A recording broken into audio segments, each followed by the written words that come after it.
Pessoal, vamos falar sobre a situação da economia brasileira e como isso vai afetar a questão política, hein? A economia está indo muito bem.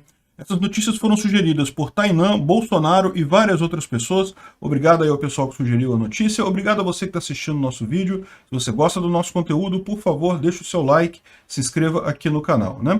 E lembre-se que eu tenho feito um segmento chamado Giro pela Política no Rumble. É um vídeo único em que eu falo de todas as notícias de política lá no Rumble, que a gente pode falar com mais liberdade. E eu estou falando hoje, por exemplo, da incrível novidade que a gente ficou sabendo hoje, que jornalistas brasileiros são majoritariamente de esquerda. Quem imaginaria isso, não é mesmo? Vou falar também da briga da Simone Tebet com a Michele Bolsonaro e a pesquisa da Paraná Pesquisas que deu empate técnico entre Lula e Bolsonaro. Tudo isso eu estou falando lá no Giro pela Política do Rumble. Tá o link na descrição desse vídeo e no primeiro comentário também, né? Mas vamos falar sobre economia aqui, porque realmente as notícias são muito boas. Olha só, gente, eu vou ser sincero com vocês, tá? Eu não imaginava que essa onda positiva na economia fosse durar tanto e fosse ser tão significativa agora, nesse momento, porque, como vocês sabem, o resto do mundo todo está passando por dificuldades e o Brasil não existe fora do resto do mundo, né? Ele tem muitas trocas com o resto do mundo. Mas impressionante, de forma realmente impressionante, a economia brasileira está indo muito bem. O PIB cresceu 1,2% no segundo trimestre, ou seja, se você contar só primeiro e segundo trimestre, já deu aí um aumento maior do que o pessoal estava estimando para o ano todo aqui no Brasil. E parece que a economia continua aquecida, ou seja, a expectativa é que cresça ainda mais. Estão falando em anualizar isso daí para 4,7%. Se for isso, foi um dos maiores aumentos do PIB da história do Brasil. Isso, se você considerar que foi pouco depois de uma pandemia, é um feito enorme. Nenhum país está conseguindo isso, né? Saiu o resultado agora, se você vê aqui, eles botaram uma imagem aqui pegando a época do Lula, né? Porque o Lula pegou aquele boom das commodities, que pô, o Brasil cresceu muito por causa do boom das commodities. Não teve nada que o Lula fez ali para merecer isso.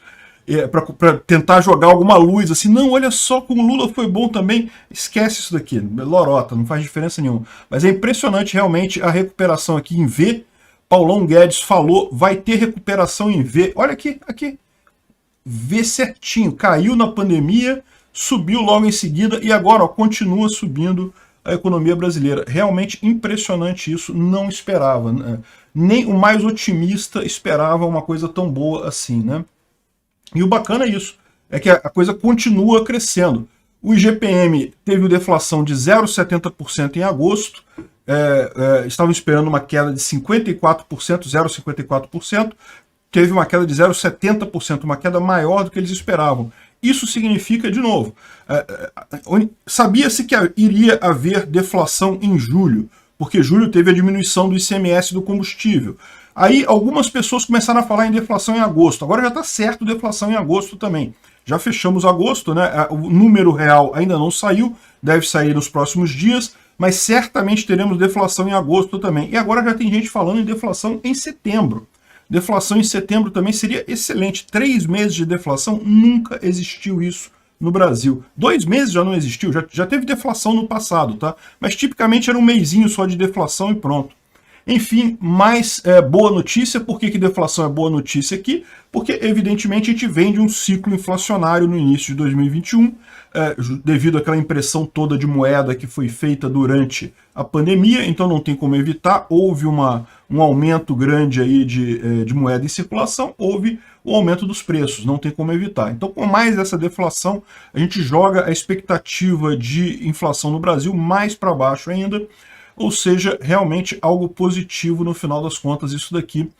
Quem diria que seria um dia a gente veria esse tipo de coisa, né? E sem plano econômico maluco. Só cortou ICMS. Cortar ICMS já foi mais do que suficiente para isso.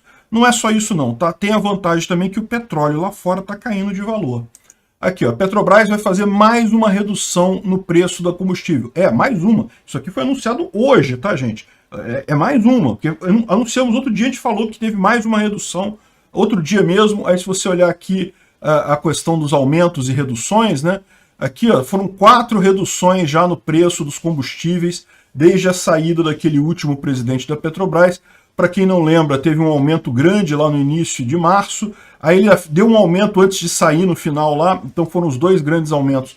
Porque, de fato, se você olhar o preço do petróleo aqui, houve um aumento significativo aqui em junho, julho, coisa e tal, chegou a 120 o petróleo lá, com preocupações sobre a guerra na Ucrânia e outras preocupações, mas desde então, e realmente o pessoal está fazendo isso de forma adequada, porque você vê que desde aqui de maio, junho, o petróleo começou a cair, ou seja, tem que acompanhar também o petróleo quando cai, né? Esse negócio de só, não vamos acompanhar o preço internacional, quando sobe o petróleo lá fora, a gente aumenta a gasolina aqui, mas aí quando cai o petróleo lá fora, não cai a gasolina aqui, que história é essa, né? Então fizeram o correto, de fato está tendo aqui, teve várias quedas, ontem teve mais uma queda, está prevista aqui, ó, dia 2/9, ou seja, está previsto para amanhã, isso aqui a Petrobras comunicou que vai haver essa queda amanhã, e é uma queda até maior do que as outras, né? Vai cair 25 centavos a gasolina, dá uma olhada aí no posto de gasolina, aqui no Rio já tem posto abaixo de R$ 5 a gasolina, tá? Tem que procurar um pouco, não é qualquer posto não. Mas com isso daqui, tirando mais 25 centavos, é capaz de ficar bem mais palatável a gasolina por aí. Realmente, eu não fiz a conta aqui não, tá? Mas muito provavelmente isso daqui já voltou, já jogou a gasolina para trás desses 3 aumentos que houve aí no passado, né? No passado recente, aqui em 2022. Ou seja, porque isso reflete também o preço do barril de petróleo também. Aqui. Isso aqui já a gente já está falando de preços de barril de petróleo do início do ano de 2022, antes da guerra. A guerra pegou o petróleo aqui em 96, jogou lá para 100 e brau, e agora já voltou ao valor lá do início do ano. Ou seja, provavelmente essa conta aqui está fechando. O que teve de aumento, teve de diminuição também. Boa notícia isso daí no final das contas, porque isso acaba ajudando a economia como um todo, né? Petróleo, gasolina, acaba sendo um insumo para todo mundo. O Sachida, que é o ministro das Minas e Energia, ele está colocando aqui ó, que a gente vai ter crescimento chinês com inflação alemã, né? Agora também tem que ser verdade, dizendo que a inflação da Alemanha realmente está num período atípico, né? A gente sabe dos problemas lá na Europa. A Europa está precisando fazer um sacrifício muito válido para garantir a liberdade da Ucrânia. Chega a ser vergonhoso, a gente também não está apoiando nisso aqui no Brasil. Então a Europa está num fator excepcional e a China também está com o problema dos lockdowns que não acabam nunca lá na China. A China está caindo o PIB dela neste trimestre. Não estamos falando do ano todo, tá? No ano todo a China ainda está prevendo crescimento positivo por lá, mas neste trimestre a China está com crescimento negativo. Então estamos melhores do que a China no crescimento e com a inflação abaixo da inflação alemã. Olha, por mais que tenha coisas especiais aí nesses números, não deixa de ser uma coisa impressionante no final das contas. A inflação no Brasil, de novo, ainda está alta, a gente sabe que está alta, ninguém está tampando o sol com a peneira, mas o fato é que a coisa tem mostrado sinais de recuperação muito positivas, né? Desse gráfico aqui que o pessoal mostrou, o Brasil está na frente, mas isso daqui é o primeiro semestre anualizado. Ou seja, imaginando que o Brasil mantenha no segundo semestre o mesmo patamar de crescimento que teve no primeiro semestre, a gente teria este crescimento aqui, né? É lógico, a gente não tem garantia disso, vai depender muito, inclusive, das eleições, né? A gente vê como é que isso é um fator que é sensível, porque, olha lá no Chile, né? O Chile elegeu o governo de esquerda, o pessoal está correndo fora de lá, pô, não tem o que fazer, sabe que cria-se uma insegurança enorme no mercado, né? E aqui no Brasil também, eu acho muito pouco provável a chance do Lula ganhar as eleições, acho que o Bolsonaro leva com facilidade, mas certeza, a gente só vai ter depois que acabar a eleição, não é mesmo? Então, assim, existe o risco desse crescimento aqui realmente ficar a desejar, né? Além do que, mesmo as previsões do pessoal são abaixo disso daqui. A previsão está na faixa de 2,6 para o ano como um todo, né? A tendência aqui do pessoal é que comece a desacelerar a economia no segundo semestre, em parte devido justamente ao resto do mundo. O resto do mundo está mais devagar que o Brasil e o Brasil não existe fora do mundo, acaba puxando um pouco esse crescimento para lá também, né? Bom, mas não foram só boas notícias em termos de PIB, né? Também o desemprego recuou para 9,1%. Em julho, um patamar muito bom, um patamar de abaixo de 10 milhões de desempregados. Aqui ele colocou aqui, ó, o número de desempregados cai abaixo de 10 milhões pela primeira vez desde 2016, ou seja, o número de desempregados é muito pequeno no Brasil neste momento, e isso de fato bate com o que a gente tem ouvido as pessoas comentarem, muita gente com dificuldade de contratar pessoas, procurando atrás, correndo atrás para contratar gente e não encontrando. Então é algo realmente impressionante, né? E outra coisa positiva, que até aqui o pessoal falava que não, que o desemprego está caindo, mas o salário está caindo também, né? O brasileiro está conseguindo emprego, mas com um salário mais baixo. E, bom, parece que agora não, isso mudou. O salário médio das contratações aumentou, né? Veja, eu tenho um receio muito grande com esse negócio de desemprego, porque na prática eles se referem quase que só como CLT isso daí, né? E é uma coisa que, na verdade, não quer dizer nada hoje em dia. A maior parte das pessoas hoje em dia já trabalha pela PJ. O negócio de CLT realmente é coisa do passado, né? Mas, enfim, de qualquer forma, o salário subiu aqui, cresceu em 2 anos. Por que 2 anos? Evidentemente, porque a pandemia derrubou todo mundo, né? Não tem como evitar esse tipo de coisa. A pandemia foi uma tragédia completa.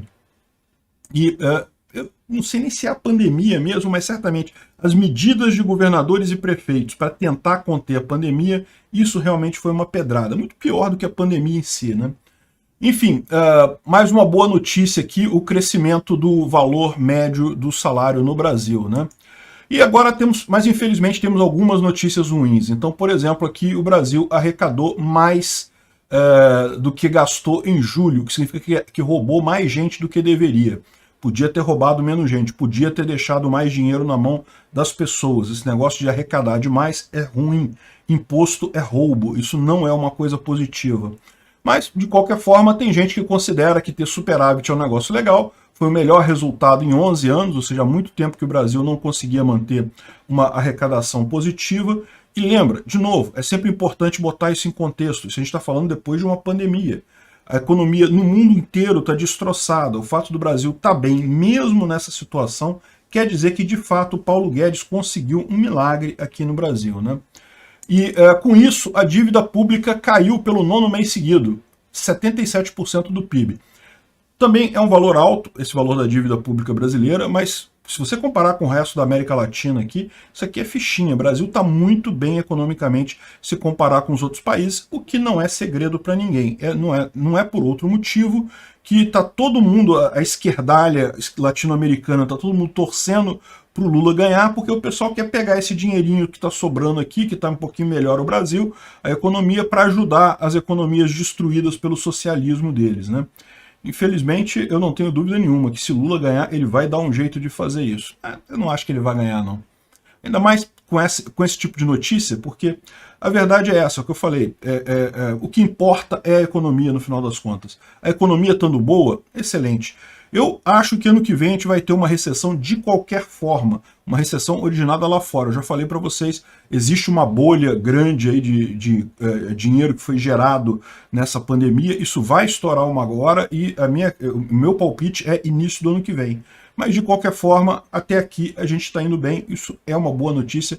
Pode ser até que o fato do Brasil ter descolado do resto do mundo agora faça com que ele atravesse 2023 muito melhor do que o resto do mundo. Obrigado por assistir o vídeo até o final. Além de curtir, compartilhar e se inscrever no canal, considere se tornar patrocinador com valores a partir de R$ 1,99. Clique no botão Seja Membro abaixo para saber as condições e vantagens de patrocinar o canal. Mais informações sobre o nosso projeto, visite nossos sites indicados na tela.